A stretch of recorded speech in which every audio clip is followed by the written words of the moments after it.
आज मैं आपको बताने जा रहा हूँ आदिवासी समाज में दहेज कितना लिया जाता है। और इस समय जो है मैं आपको बता दूँ, इस समय हमारे इंडिया की मशहूर मॉडल रेने कुजूर के भाई के यहाँ मंगनी हुआ और मंगनी के पश्चात अभी इस समय लेन देन मतलब दहेज का चर्चा यहाँ पर हुआ है। और इस दहेज का चर्चा में कितना हजार करोड़ रुपए का बात हुआ है वो आप देख लीजिएगा। आदिवासी समाज में कितना दहेज और कितना तिलक लिया जाता है। नमस्कार दोस्तों, कैसे हैं आप? उम्मीद करता हूँ आप बहुत ही अच्छे होंगे, स्वस्थ होंगे, मस्त होंगे और अपने काम में व्यस्त होंगे। दोस्तों, आप अक्सर ये सुने होंगे कि दहेज प्रताड़ना के चलते कितने बहुओं को जला दिया गया, कितनों को मार डाला गया और इस तरह की घटनाएं आए दिन बराबर होती रहती है। लेकिन शायद आपने आदिवासियों के परिवार में कभी इस तरह के घटना आपने नहीं सुना होगा। और आज मैं आपको बताने जा रहा हूं आदिवासी समाज में दहेज कितना लिया जाता है। और इस समय जो है मैं आपको बता दूं, इस समय हमारे इंडिया की मशहूर मॉडल रेने कुजूर के भाई के यहाँ मंगनी हुआ और मंगनी के पश्चात अभी इस समय लेन देन मतलब दहेज का चर्चा यहाँ पर हुआ है। और इस दहेज का चर्चा में कितना हजार करोड़ रुपए का बात हुआ है वो आप देख लीजिएगा। आदिवासी समाज में कितना दहेज और कितना तिलक लिया जाता है। तो आइए मेरे साथ में वीडियो में बने रहिए। तो यहाँ बहुत सारे भाई लोग बैठे हुए हैं और सभी लोग मिलकर के इस विषय पर चर्चा किए और चर्चा करने के बाद एक ठोस निष्कर्ष पर निकले कि कितना लेन देन करना है।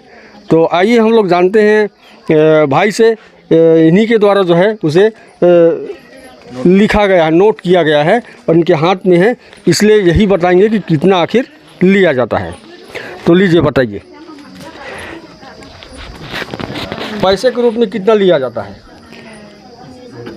पैसे के रूप में सुखदाम के रूप में 7 रुपया ले जाता है। मात्र 7 रुपया। दोस्तों देखिए, यहाँ लड़की 7 रुपया देके लड़का नहीं खरीदती है। जहाँ हमारे आदिवासी समाज में लड़का जो है लड़की को पैसा देके खरीदता है और महज वो भी 7 रुपया। दोस्तों सुन लीजिए, मात्र 7 रुपया। आदिवासियों में कितना अच्छा संस्कार है, पूर्वज से चला रहा है, अभी का नहीं है, बहुत पहले से ये रेट तय किया गया है और वही रेट अभी भी चल रहा है। इसलिए आदिवासी समाज को हम यहाँ कहें कि वो दहेज मुक्त जाति है तो कोई अतिशयोक्ति नहीं होगी। तो चलिए आगे और भी सुनते हैं क्या क्या लेन देन होता है। लीजिए बताइए। आज 16 मई 2023 को रोहित गुजर और सुनीता तिर्की के शादी के बंदोबस्त में निम्न प्रकार से हम लोग निर्णय लिए हैं। शादी का दिन है 8 जून 2023 को है और समय रखा गया है 10 बजे। ये शादी के विषय में जो भी सामाजिक पारंपरिक अनुसार लेन देन होता है इस प्रकार से रखा गया है। साहब ने बता दिया कि सुखदाम 7 रुपया है। मैसरी लुगा एक कंबल के रूप में, आजी लिद्री भी एक कंबल के रूप में, 1.5 सारा लुगा पेंट शर्ट एक नग के रूप में, 1.5 साड़ी लुगा साड़ी के रूप में एक नग है, भौजी लुगा ये भी साड़ी के रूप में एक नग है, सारा धोती ये पेंट शर्ट एक जोड़ी में है, साड़ी लुगा साड़ी में एक नग है, फूफू लुगा साड़ी में एक नग है, काकी साइज लुगा ये 3 नग है साड़ी में। और इसके बाद में हम अपने यार दोस्तों के साथ रहते हैं तो संग छोड़ने के रूप में हमारे पास 100 रुपया देते हैं। इतना ही है इस लेन देन में। तो दोस्तों आपने सुना कि कितना यहाँ तिलक और दहेज लिया जाता है।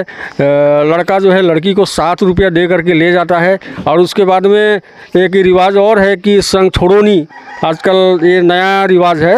और क्योंकि लड़की के साथी हैं जो छूट जाते हैं गांव में, तो उन लोग जो है संग छोड़ोनी के रूप में वो लड़के से पैसा लेते हैं और वो पैसा है 100 रुपया, मात्र 100 रुपया। तो इस तरह से दोस्तों आदिवासी समाज बिल्कुल दहेज मुक्त समाज है।